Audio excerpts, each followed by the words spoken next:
in a subsequent news bulletin. Now, the leadership of the Senate is on the spot for failing to initiate investigations into the allegations of extortion raised by the Council of Governors against the County Public Accounts Committee, CPAC.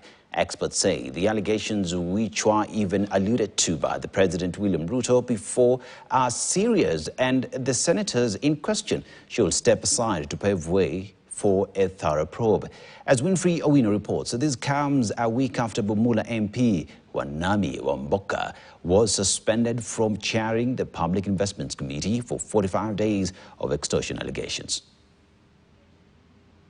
Once again, Parliament has found itself in the middle of a storm over allegations of bribery and extortion, an issue that the President had publicly spoken about in August last year.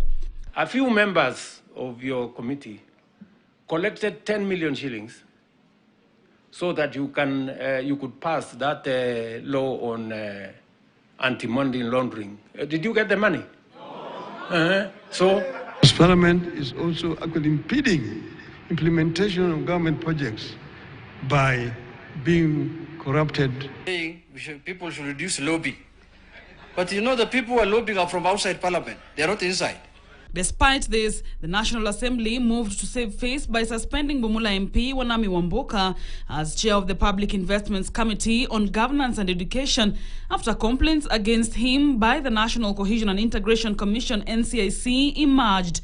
This is weeks after the Council of Governors made similar allegations against the Senate's County Public Accounts Committee, whose members had a dramatic exchange with Samburu Governor Lati Lelelit outside Parliament buildings, and no action has been taken this far. Up until when we have an audience with the Speaker and the leadership and settle this cause, or rather settle this matter, we will continue staying away from the CPAC committee, but will appear on all other committees. And the courts, in reaching that decision, did not envisage that there will be extortion, intimidation, humiliation, and harassment.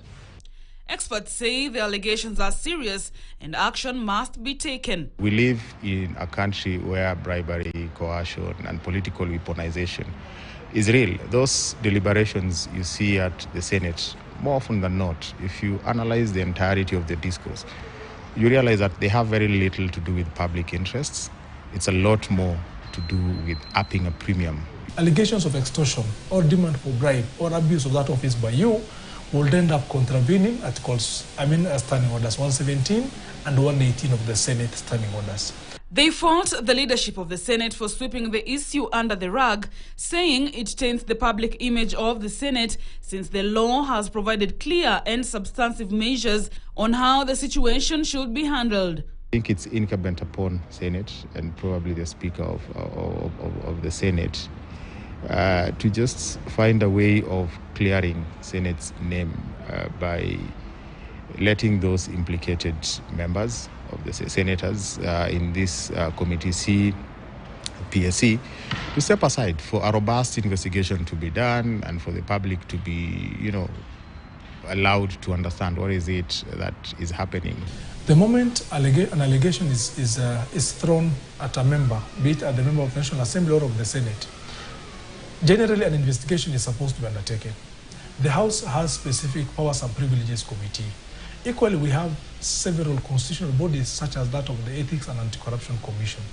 They are not shielded from investigating a member who is, for example, blamed for maybe demanding for bribe or trying to extort a member of the public. While some members of Parliament also accuse the executive of being the source of corruption, claims of using impeachment motions to extort governors and stalling of investigations into fraudulent scandals have also emerged. However, sources have told KTN that there are talks behind the scenes to address the situation, but the question remains, will it restore Kenyans' trust on Parliament's oversight role? Winfrey